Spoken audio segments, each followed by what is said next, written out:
Welcome, Lisa Mason, to Talking Pints. I have to say, I sort of feel quite dizzy looking at that. I still get nervous and butterflies when I watch myself compete, and it's really weird. Sport, it's in the news in a big, big way now. We're used, of course, aren't we, to, in the Olympics, in gymnastics, in all sorts of athletic events, we are used to endless doping scandals with the Russians, not to mention cycling. I mean, sport does have all these problems. But is it really? I mean, I don't know how you feel about this, but clearly Russia and Belarus have got some seriously good men and women tennis players, you know, up there competing to win. Is it right to ban them as individuals? What do you think?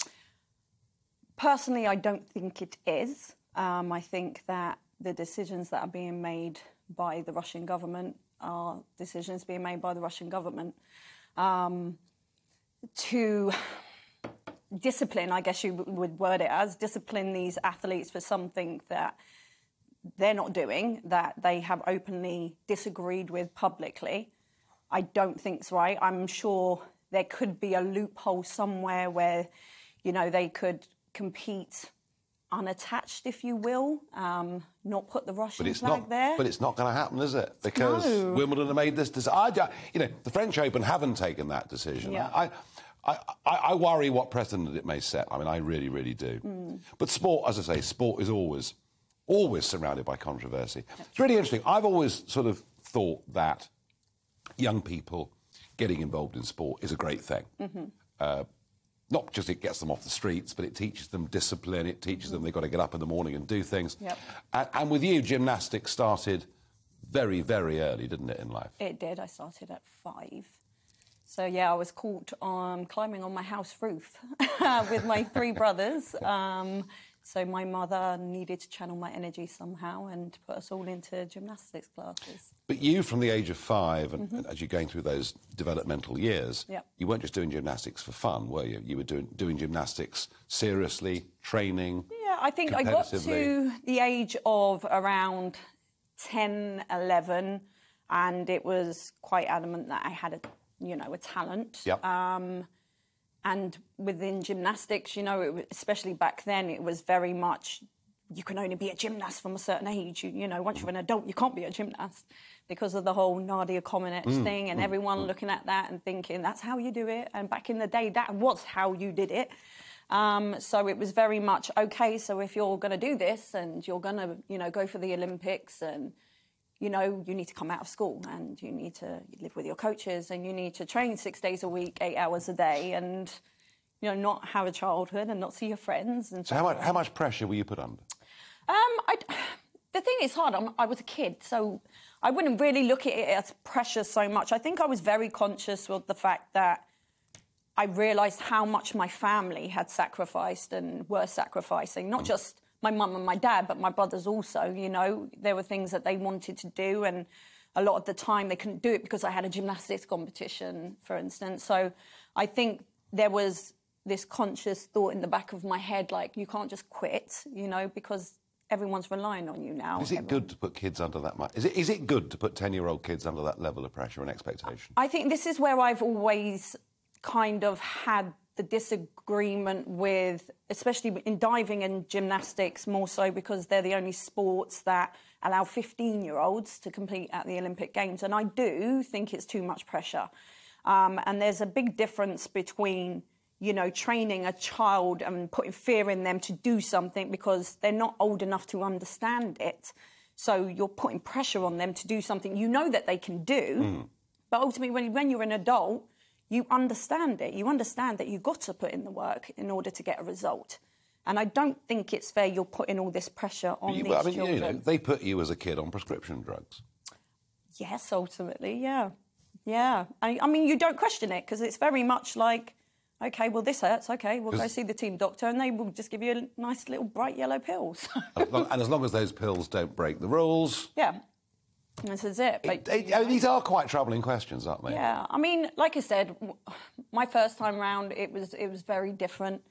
Things were very different back then. Unfortunately, especially with the whole Gymnastics Alliance, you know, it was very real that the fact that these kind of predators and this abuse did and was very much still and it still is around in gymnastics and other sports too.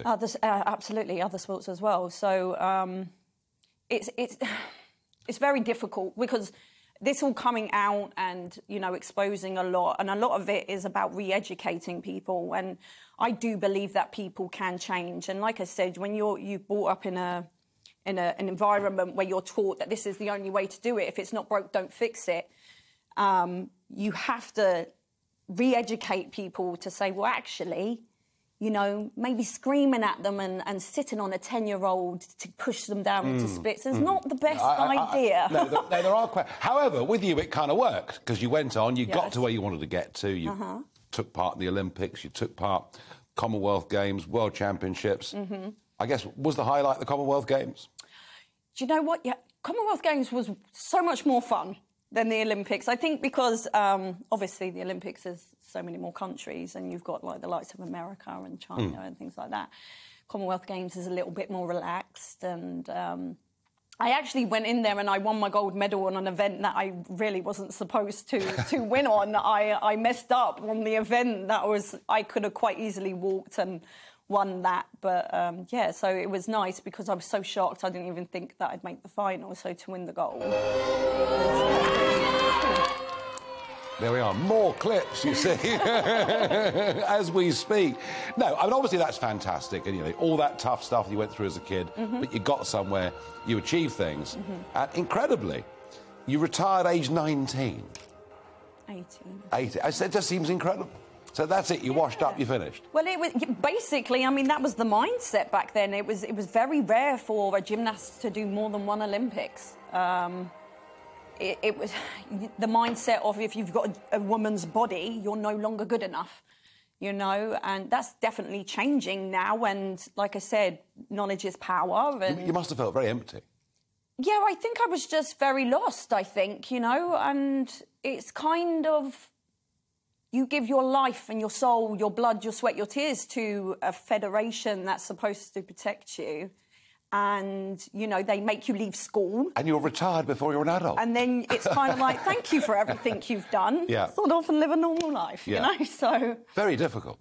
Yeah. But then you decided to make a comeback. I did. Just wanted to rustle some feathers because everyone was telling me I couldn't. And I was like, I can. Yeah, and some of those clips we saw were from as recently as 2015. Yeah. So you've really come back to it and continued with it. I mean, I want to ask you this question. You know, if you spoke to some parents today and they had a 5-year-old daughter, just as you were, who clearly had an aptitude, would you recommend they push their daughter hard in gymnastics? I don't think it's a case of pushing your daughter hard. I have always been one of these people where I'm like, gymnastics for kids is great and it's a fundamental sport to put a child into any other sport. It teaches you core stability, balance, coordination, discipline in the sense of concentrating and listening to direction. It's a great first sport for a lot of children. I would always say there's no rush. You know, you don't have to be 8 and doing all these hours. And I think COVID happening definitely opened the eyes to a lot of gymnasts and coaches. Because, you know, you having a week off as a gymnast was an absolute no. You know, you might as well retire. Whereas now they're actually realising with the right training, the right support, that you can continue and do high-level gymnastics. I think you could argue that Joe Wick's got many of the youngsters of the nation actually exercising and doing things. He definitely... I love Joe. Which is no bad... No, it was good, wasn't it? He's fantastic. I had my kids doing some of these workouts as well, so... Do you think schools teach this stuff well? Do schools do gymnastics well? No. I mean, I go in, I teach after-school clubs in schools, so that's what I do. I think it's very difficult for schools to have the knowledge to teach gymnastics because there's a lot to cover. You don't have to know everything. I think they have so much pressure on them as teachers anyway to try and teach somebody how to roll and jump and coordinate. I was terrible at it. I'm sure you wasn't. No, I was good at some sports, but I did find it very, very difficult. And the biggest controversy, though, of sport, a female sport, it's not Wimbledon. You know what it is. It's this whole debate about transgender athletes, and, you know, you can test hormone levels and you can do all those things, but clearly, in the case of Leah Thomas, the swimmer, the American swimmer, there's somebody who is 6'3", who has been through male puberty, who has bigger bone structure, who was ranked in men's swimming, I think I'm right in saying 454th in the world, and is now winning everything. And I'm sensing there is now a bit of pushback against this. Because I don't know, Lisa, how you feel about this, but I mean, what is the future of women's sport if people like Leah Thomas are allowed to compete? Where's the incentive for young girls to do what you did? I think... I mean, I'm not very knowledgeable on, you know, the science behind it, the facts, but what I know is if a woman wanted to adapt her hormone level to be faster and stronger, she would have her medals taken from her and kicked out of the sport. Yeah.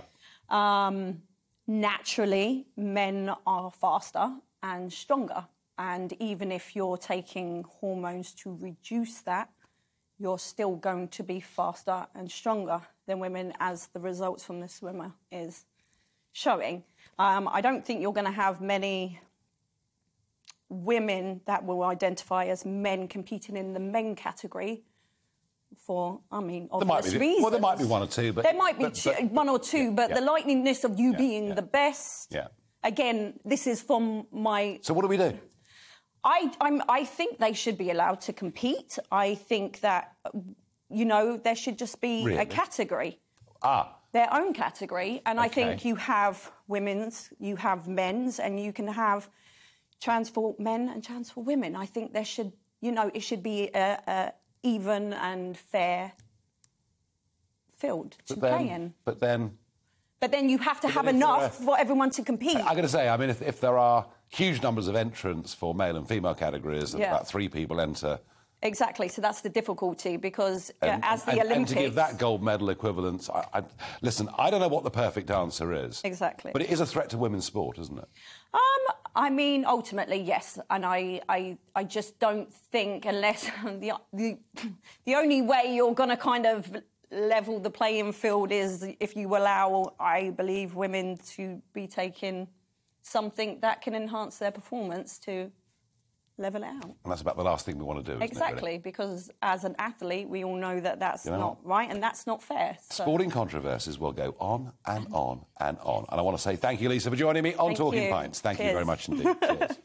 Welcome to the GB News YouTube channel. You can watch us live 24 hours a day, catch up on your favourite shows and join in the conversation in the comments below. Don't forget to subscribe and you'll never miss any of our exclusive content.